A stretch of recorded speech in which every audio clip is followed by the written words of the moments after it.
Well, thanks so much, everyone, for being here, and especially thanks to Kevin Hassett for coming. You've got 25 minutes and they haven't I know, started hurry. running the clock. Run the clock. Okay. Back the clock up.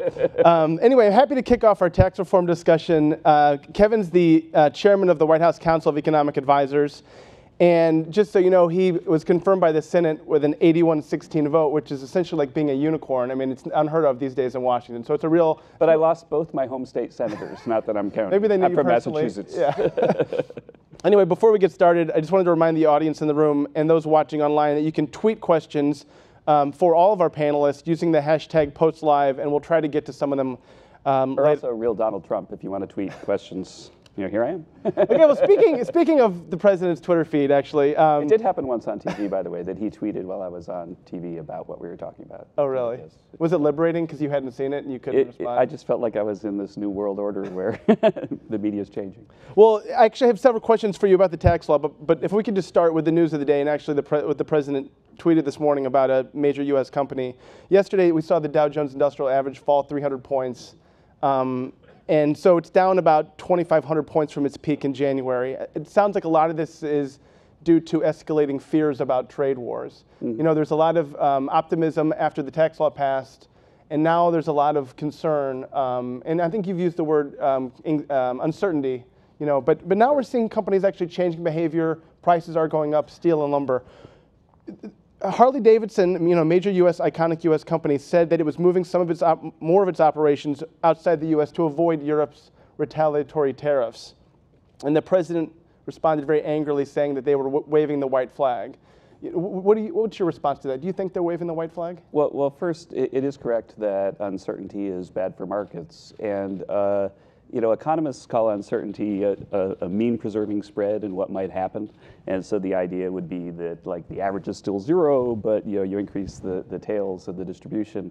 And I don't think that uncertainty is really the right characterization for what's going on right now, because the mean itself is hopefully going to move. The president has a clear objective of moving the world to a better place with more reciprocal trade deals, with lower tariffs and lower tariff barriers or non-tariff barriers. And we're in the midst of, you know, negotiation to move us in that direction.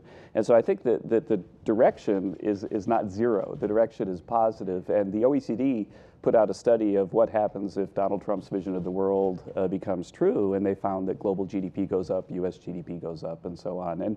And so I think that that's the ultimate objective. But of course, uncertainty, you know, while you're trying to accomplish a big objective, is something that can roil markets, and that's something that we've seen, I think, over the last few months. But the bottom line, though, is that you know, moving past Harley-Davidson to the data, if you look at what's going on right now because of the tax reform, which is the title right of our event, then there's a massive amount, an explosion of capital spending, but especially an explosion in the location of investment in the U.S. Foreign direct investment skyrocketed about 10% in the first quarter. The repatriation of earnings by U.S. multinationals was like about a factor of 10 bigger than what it was in the fourth quarter. And so there's a massive amount of activity coming home. And so Harley-Davidson is an interesting story, but you know, I mean, if you look at the data, then it's the opposite that's happening. But what are companies supposed to do? Are they supposed to wait it out and get to, like you said, that point along the spectrum where everything works out and we do have this kind of concerted global growth? Or in the meantime, are they supposed to face these higher tariffs, whether it's in Europe, Canada, wherever? Because it sounds like some companies are laying off workers, you know, in the real time. Well, again, the hope is that we I mean, the president wrote the book, The Art of the Deal, right? It's all about making deals. And other presidents have wanted to improve our trade deals, which aren't reciprocal. You know, the Europeans have 10% tariffs on our cars already, and we're trying to fix that. And so sure, you know, they're retaliating right now, along with, you know, I guess they're saying it's because of the steel, but we've got big objectives to lower tariff barriers between our countries. And right now they're targeting this and that, and we understand that that's difficult for those companies. But again, I think that if you were to take the retaliation from the Europeans and then add in the benefit of the tax reform, then even for Harley-Davidson, they're way, way ahead. And that's why when you look at things like sentiment indicators, Morgan Stanley has an indicator of capital spending, and again, firms spend money on capital when they're optimistic, right? Right. It's the highest it's ever been. And so I think that for sure there's a lot of stuff going on in the trade space, but it's small relative to the overall economy, and in the data, it's being dwarfed by the positive news of the tax reform. So do you think that companies can kind of absorb this this uncertainty for now, or this sort of back and forth, and then there'll be a resolution? Do you expect in the next 3 months? I think, I don't know the timing. I'm Yeah. not the trade negotiator, but I hear reports from Ambassador Lighthizer about positive progress on NAFTA, and I think we're all hopeful that the president himself, desperately wants to make the deals better, as have other presidents, and I think that this is a president who has a good shot of accomplishing it. So the tax law passed, and that'll be really good for Harley Davidson and for everybody else. Think of how good it'll be for U.S. auto workers if the Chinese 25% tariff on autos goes to zero and the European 10% tariff on autos goes to zero. I mean, that would be very good news, right? And so that's the sense in which what I'm saying is it's not just uncertainty, it's directional. I think that there's a really good shot with all the leverage that we have that the president's going to make the deals a lot better. Right, but I guess on the flip side, everything's sort of going in the other direction. It seems like, at least publicly, the president, in one of his tweets this morning, said that this report was almost ready on European cars, posing a national security in the United States. He threatened a heavy tax against Harley Davidson if they move operations outside the United States. So a lot of the rhetoric is in the direction of more adversarial than everyone sort of working together to get a deal. Right, and I'm not a poker player or a deal maker. I'm an economist, but I think that the president's objectives are clear, and I think that I was heartened by I guess it was the Wall Street Journal. It's the unusual story that wasn't broken by you, right? That the Europeans were coming with an offer on autos that was to take the tariffs all to zero. And that's the kind of progress that I think that the economic team is hoping for. So the tax law passed 6 months ago. And by the way, it's not like you talk. Sure. A lot of times you guys have to cover like the division and on the team. But what I just said, I've seen Peter Navarro say that in rooms and on TV very often. And so I think that the ultimate objective is something that's shared by the entire team. And then the question of how you get from here to there is something that previous administrations have failed to do. And I'm sure that there's like divided opinion about what the best strategy is. Do you feel like you have input in this trade negotiation in the White House? Or are you there to sort of crunch numbers? Right. So the 46 Act established the Council of Economic Advisors as a component within the White House that is, I think it's a beautiful, unique, wonderful thing that we bring in economics professors from all around the country that spend a year basically answering the question, what does the economics profession thinks would happen to the economy if we do this or if we do that? And we probably work on, at one point we were counting that it might be 14 different topics a day. Right. Because like almost every question that comes up in the White House, even if it's something like what's going on in Venezuela, requires economists to give an opinion. And yes, we're in every meeting. If people are considering options, then we analyze the options and we suggest what would happen if you do this or that in just about every economic sphere. On the tax law, 6 months in, what has happened that you sort of expected? What has happened that surprised you? What shoes are you still expecting to see drop? The thing that surprised me the most so far is how precisely the data have come in exactly as we expected with our models in the fall. And we went back and looked at what we were saying in November would happen if the tax bill passed. I could share this data with you, but one of the things that surprised people about the tax bill was that it actually had a bigger incentive for structures investment than for equipment investment, even though structures don't qualify for expensing. And the reason is that a really long-lived asset is basically being taxed by the tax rate. And so if you get it from 35 to 21, then it really increases the incentive for structures investment. And so while we were analyzing it, I was saying stuff like that, but it was sort of a surprising thing to see. But then we get first quarter GDP, and our estimate of what would happen to structures was that it would go up 14.2% because of the tax bill. And it should jump immediately in the models that we use. And in the first quarter GDP, it went up 14.3%. And we thought that equipment would go up about 9%, and I think it went up 8-something%. We thought intangibles investment would go up around 11%. It went up around 11%. We said 9% for overall investment, and it was like 9.2. And so I say the biggest surprise, and I'm sure that the second quarter, it looks like, is going to be way above those numbers. But right. The real surprise for me was that the models worked, and they worked not only in the top line, but in the sort of cross-section, too. Is there anything that underperformed or got out sluggish from the gate, according to your projections? No, I would say everything has surprised on the upside. Don't forget that that back when we wrote our growth forecast last fall for this year of just a little bit north of 3%, then everybody's like, oh, these guys are crazy. And I had economists that advised previous presidents. There was one quote that every time I went on CNN, they would play the quote. I don't have to say the person's name, where they introduced me like this on CNN because they're so collegial towards this White House. You might have noticed that Kevin Hassett is either stupid or a liar or both. But that was over the 3% forecast. And now we look and everybody's forecast is above ours, right? And so I think that mostly we've surprised on the upside. The wages have gone up faster than we thought. Are the wages going to catch up to your projections, though? I mean, you were on the record last year in the middle of the debate saying $4,000 per was year. the number. Yeah, yeah, that's right. Well, again, so what happens is that capital spending goes up because of the tax bill, and then workers become more productive.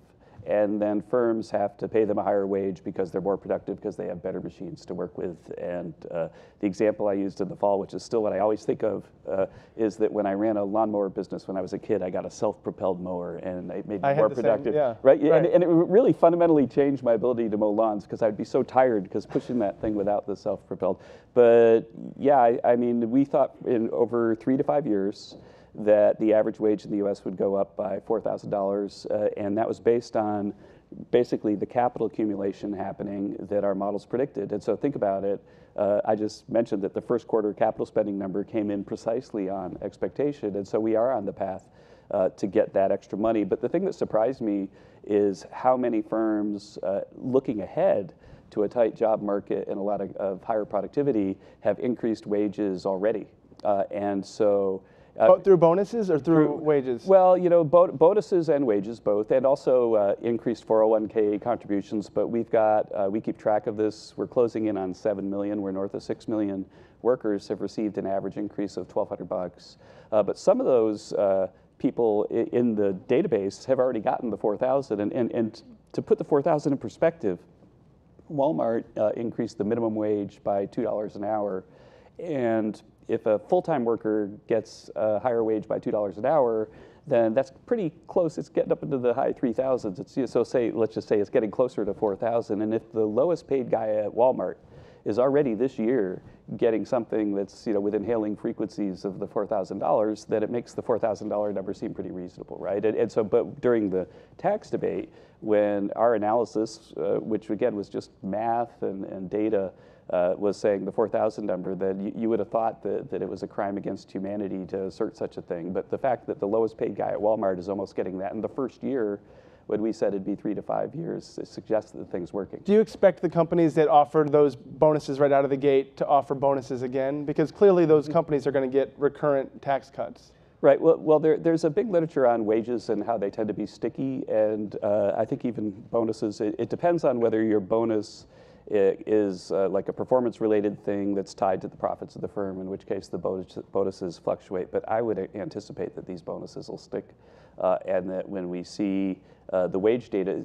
think about it this way, and I'm sure we'll talk about this next, say, February. So what should happen is if the bonuses don't stick, then wages should go down.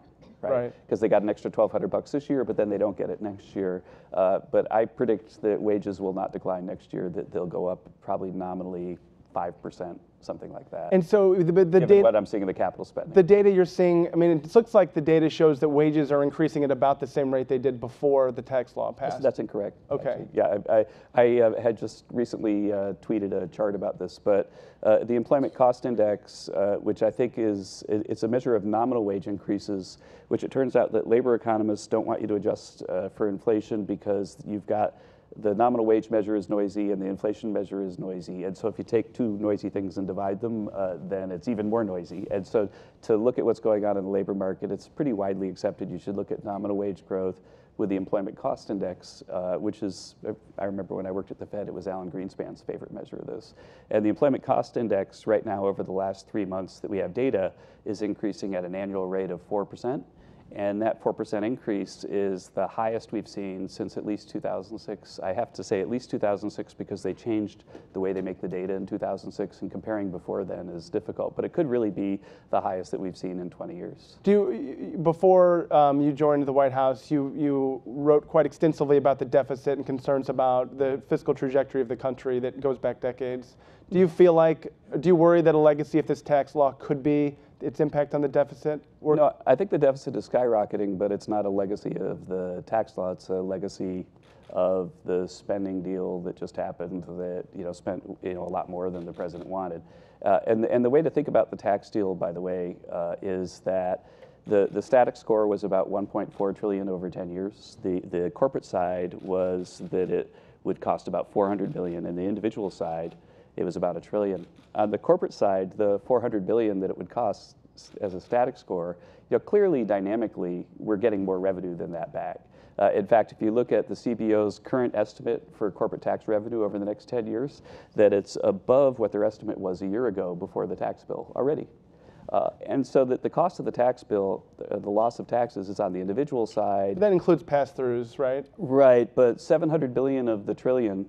Now, granted, there's pluses and minuses, and so you can pick. But 700 of the trillion, 700 billion of it was a refundable child credit, which can only have a positive dynamic effect on the economy, really, if you think it's going to affect fertility, which will take at least 9 months, I guess, to discover that. But yeah, so I think that if you're looking at the tax bill and saying, geez, it blew a hole in the deficit, then you really need to be upset about the expansion of the child credit. And I think that there are a lot of social justice arguments for why, if we're going to target tax relief, we should do it on families with children, because that equalizes opportunity. And while we might disagree about the ex post income distribution, I think we all agree that we should try to equalize opportunity. So do you feel comfortable that the tax law will ultimately end up paying for itself or adding revenue to the federal balance sheet? Yeah, again, I think that if we grow an extra % a year. Remember when we took office, the president promised 3% growth. I think we're almost certainly, I think right now, our internal models say it's about 80% that we'll have 3%, a full year of 3% once we get second quarter GDP in. That if you grow 3% instead of, say, the 2% that we inherited for 10 years, that's an extra % a year. That's not just taxes, it's deregulation and whatever else we do, but a % a year that gets 10% higher GDP in the 10th year, and I guess GDP in the 10th year right now is estimated to be about 28 trillion. So you get $2.8 trillion more GDP. Or let me put it this way, so right now the deficit over 10 is about $1 trillion higher because of the big expansion of spending and because of the CBO's unwillingness to have much growth effect from the tax bill. But GDP over the next 10 years is like, what, more than 4 times higher than that. It's about 6 times higher than that. And so would you trade $1 trillion increase in the deficit for 6 trillion more GDP?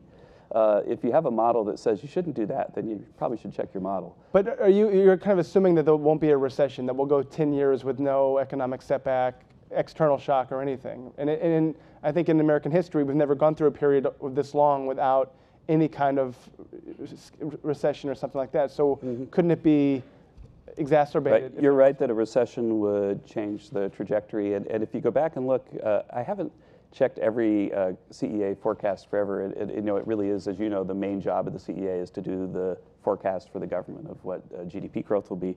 I don't think a recession has ever been forecasted by the CEA. And the reason is that economists generally aren't very good at saying when the recession is going to happen. But I would say that over a 10-year period, the odds of there being a recession, unconditionally, are probably like north of 50-50 for sure. And that's something one needs to factor in. But the forecasts that we do, are based on sort of the average of upside and downside scenarios, and that's the way all CEA chairs have done it. The typical CEA forecast over time is a little bit higher over 10 than the forecast that we have. And which is for an average of about 3% growth over 10 years. The average for CEA chairman in the past has been maybe about 0.25% above that. Our forecast was controversial when we came in because the previous administration had said that we're stuck in this new normal with growth. Remember, they had 1.5% growth as they were taking office. That with growth that was low because there was this exogenous force that was driving growth low. And that we're stuck at 1.5 forever, and that anybody who says anything differently is stupid, a liar, or both. Well, our view was that we could change policies and return us to the normal, not the new normal, of 3% growth. And so far, that bet is looking pretty good. So when you in September 29th last year, when you did come out with your forecast of the $4,000, increase per worker over 3 to 5 years, You know, that was something that you put out before the bill passed, and it obviously got a lot of people talking about different models and stuff like that. Contrast that to trade, where you guys have been kind of quiet about what your forecasts are on what could happen. Can you let us in or tell us a little bit about why you guys haven't been more public about your economic forecasts on different scenarios in the trade debate? Sure.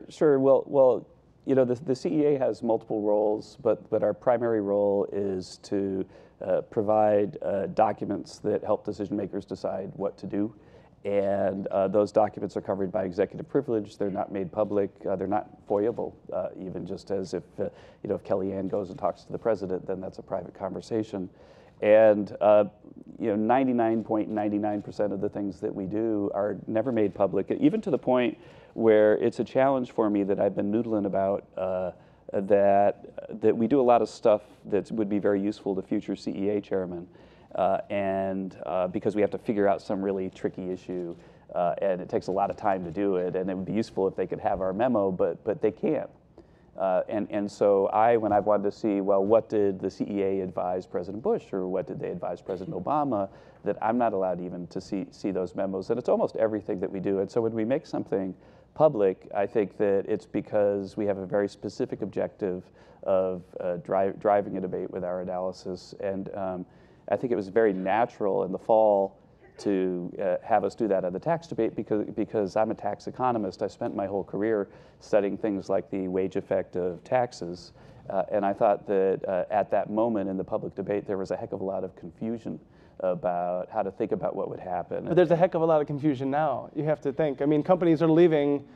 Harley-Davidson is going to move some jobs, and other companies, there's a nail company in southeastern Missouri that might go out of business by Labor Day. But there's a lot of good analysis out there that people, you know, so there are a heck of a lot of voices like the OECD's analysis of what happens if this goes to the good equilibrium. It's very solid analysis. If I were to do an analysis, I think I would probably get something similar. So you don't think there's a downside negative, you haven't forecast there would be any negative impact of a counter-tariff war between the U.S. and other countries? I can't talk about what we've done that we haven't made public, but again, it's very rare that we do make. So I'd say the two big things that we did make public last year were the tax bill and the opioid report, where we looked at, obviously there's an opioid crisis in the United States, and we looked at previous estimates of the cost to society of the opioid crisis and found that they didn't include a value of the lost lives.